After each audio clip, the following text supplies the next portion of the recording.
Assalamualaikum warahmatullahi wabarakatuh. Selamat pagi Bapak Ibu. Mohon izin dengan maraknya banyaknya penipuan saat ini yang beredar luas ya. Bahkan sudah memasuki korban-korbannya nih di lingkungan kita, di lingkungan Sandikta. Saya mau sedikit sharing berbagi kepada Bapak Ibu mengenai informasi penipuan-penipuan yang saat ini beredar luas nih di media sosial Bapak Ibu. Mohon izin Bapak Ibu, semoga informasi ini bermanfaat. Sekarang ini yang paling rame adalah iklan-iklan mengenai bank upgrade itu via Instagram, Facebook, Twitter, TikTok dan segala macamnya. Biasanya mereka promosi-promosi kayak gini nih. Nanti mereka nawarin promo, terus juga kredit segala macam dengan harga-harga yang nggak masuk akal. Atau mereka juga bagi duit. Padahal seolah-olah terlihatnya ini seperti nyata gitu kayak Halo BCA yang asli. Tapi dari nama akunnya aja udah aneh nih. Halo BCA 1, Halo BCA 1 itu udah pasti bukan dari BCA resmi, karena kalau yang resmi Halo BCA. Dan biasanya verified itu adanya di sini nih, Bank BCA. Nah, di sini tanda checklist biru.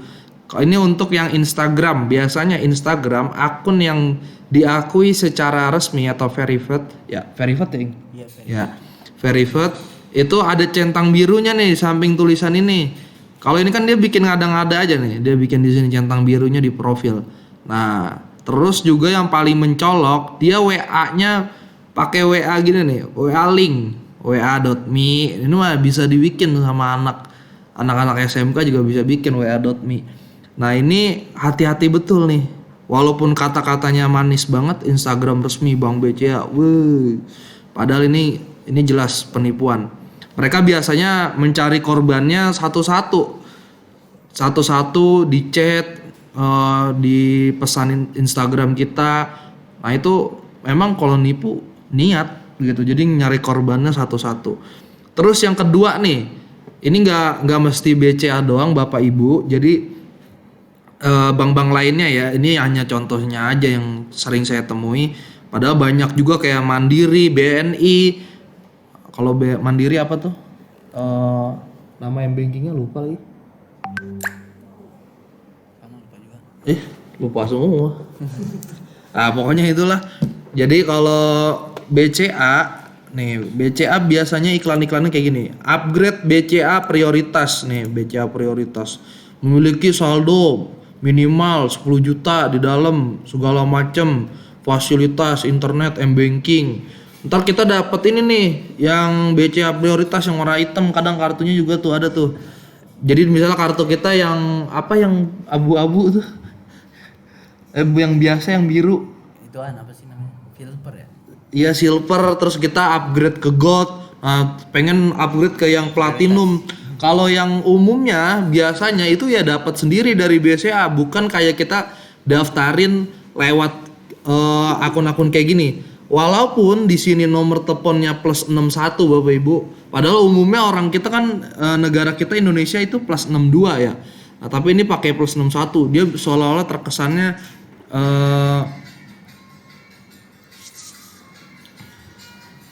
bikin video. Lanjut Bapak Ibu, mohon maaf tadi iklan sedikit. Ada dangdut Pardo. Jadi Bapak Ibu, yang tadi mengenai layanan upgrade, biasanya mereka ngasih pesan nih ke kita atau DM, direct message ya, direct message ya. Iya. Ya pokoknya DM lah atau pesan chat via Instagram, via WhatsApp. Mereka nawarin nih kepada Bapak A, Ibu B, mau nggak upgrade BCA-nya nih dari yang awalnya gold jadi platinum. Nah, mereka nawarin, ntar mereka ngasih kode apa tuh, OTP. Kode OTP lewat SMS. Lewat SMS kita dimintain data ini, data itu. Kalau kita nurut aja karena kita wah, keren juga nih akun m-banking saya jadi platinum, jadi yang lebih tinggi. Nah, itu nanti lewat kode OTP, lewat data-data yang diminta, itu mereka bisa login ke m-banking kita sehingga bisa dikuras. Nah, itu namanya phishing Bapak Ibu. Nah, data-data tersebut nanti digunakan oleh penjahat ini untuk mengambil identitas kita ataupun data-data kita yang digunakan dalam menggunakan bank. Artinya kayak M-Banking, baik itu mau BCA, Livin Mandiri, Halo BNI segala macam itu sama. Jadi lewat kode OTP itu data-data pribadi kita di handphone dapat terkuras. Jadi mereka bisa login di handphone mereka dengan data yang mereka miliki itu. Nah, untuk yang lain-lainnya contoh kayak gini nih, waspada. Ini kalau ini biasanya titip dana nih, trading. Kita naruh 50.000 dapat 4 juta, 100.000 jadi 5 juta. Semakin gede kelipatannya semakin besar. Jadi dari 3 juta jadi 120 juta. Kalau ini benar terjadi, investasi ini benar Pak, semua orang itu udah kaya Pak Bu. Ini mah ngibul dia aja buktinya masih nawarin promosi-promosi kayak gini, berarti dia hidupnya juga susah. Makanya dia nawarin penipuan kayak gini. Kalau bener 3 juta, nih 3 juta bisa jadi 120 juta Wan. Ngapain dia nawarin promo kayak gini? Mending dia ngelipatin duitnya sendiri. Ini ngibul jelas Bapak Ibu. Ini orang-orang kayak gini hidupnya jelas-jelas tukang ngibul. Jadi Bapak Ibu hati-hati sekali nih. Kagak ada promosi investasi kayak gini yang cepet langsung kaya. Waduh, kerja yang bener. Ini mah jelas penipuan ya Wan. Bener. Mas 3 juta jadi 120 juta. Nggak logis. Nah ini paling sering lumayan banyak memakan korban Bapak Ibu. Biasa lewat chat japri ke kita. Kalau ini kasusnya contoh kenaikan limit nih. Jadi limitnya ditawarin, dia misalnya mengaku sebagai customer service dari salah satu pinjol. Misalnya kayak Kredivo nih yang lumayan terkenal, ada Aku Laku juga.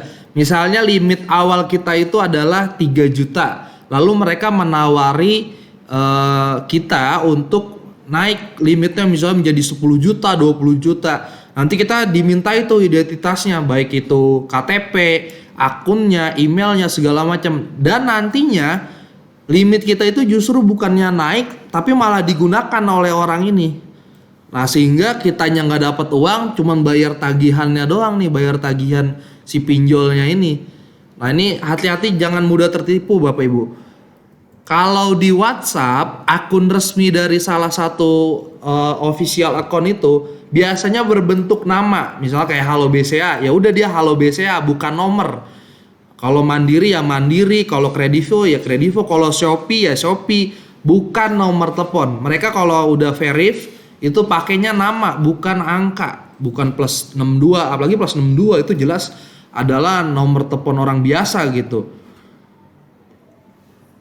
Jadi Bapak Ibu untuk phishing itu menduplikatkan data kita melalui web ataupun banyak lainnya. Contohnya di sini ada salah satu website yang menjelaskan jenis-jenis phishing. Salah satunya yang paling ngetren ya adalah sebuah web Bapak Ibu nih. Ini paling sering makan korban nih web. Jadi mereka ini membuat seolah-olah webnya itu sama persis. Ini contoh adalah Bank Danamon. Nah ini kan tampilannya mirip banget ya. Cuman nama websitenya ini jelas bukan website dari Danamon.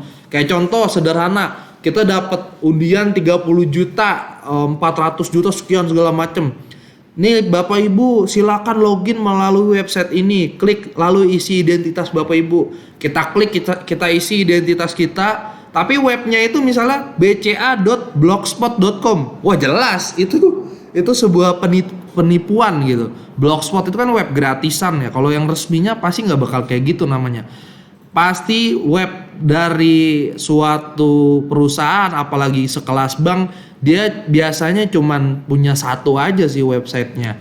Kayak udah Halo BCA ya Halo BCA, kalau yang lain-lainnya jangan dipercaya gitu kayak gini-gini. Nah ini cara mengakses website phishing. Nah, kita ngisi identitas kita segala macem. Lalu nanti data-data kita ini masuk ke mereka, sehingga contoh sederhananya ya polanya adalah misalnya kita dapat pesan, dapat uang ataupun minta upgrade ataupun mereka menjelaskan akun kita ini bermasalah, lalu kita diminta isi biodata di situ. Terus juga mereka mengirimkan kode OTP, kode OTP-nya kita arahin segala macem. Nah dari situ aja data kita sudah masuk ke mereka. Yang paling bahayanya banget adalah mereka bisa nguras m-banking kita. M-banking kita bisa dikuras, bahkan tanpa adanya m-banking pun terkadang jika data tersebut memang terhubung ke ATM kita yang kartu, itu bisa dikuras juga Bapak Ibu. Maka dari itu Bapak Ibu, sampai detik ini sepengetahuan saya tidak ada layanan bank ataupun tagihan-tagihan online, kredit online itu yang meminta datanya itu secara online. Jarang banget. Jarang banget itu saya temuin, paling kemungkinan kecil banget mintanya lewat online. Rata-rata mereka tuh harus ke kantornya kalau ada terjadi trouble pada akun kita segala macam. Penanganan secara online itu artinya kemungkinannya sangat kecil. Jadi kalau ada orang tiba-tiba, Bapak akunnya Ibu error nih, akun Bapak Ibu error, tolong kirimin, dan udah pasti jarang banget mereka kayak minta PIN, minta ATM, minta kode OTP. Kode OTP itu sangat rahasia. Jadi kalau kita ada sesuatu orang yang meminta kode OTP, jelas itu mengarahnya ke penipuan Bapak Ibu. Mungkin informasi yang saya sampaikan ini semoga bermanfaat untuk Bapak Ibu. Mohon maaf sekali atas segala kekurangan maupun cara penyampaian saya dalam video. Semoga saya berharap tidak ada lagi apalagi banyak gitu ya korban yang terkena penipuan-penipuan seperti ini Bapak Ibu. Untuk keamanan bersama, saya juga mohon maaf bila ada kesalahan dalam penyampaian. Kurang lebihnya mohon maaf. Wassalamualaikum warahmatullahi wabarakatuh.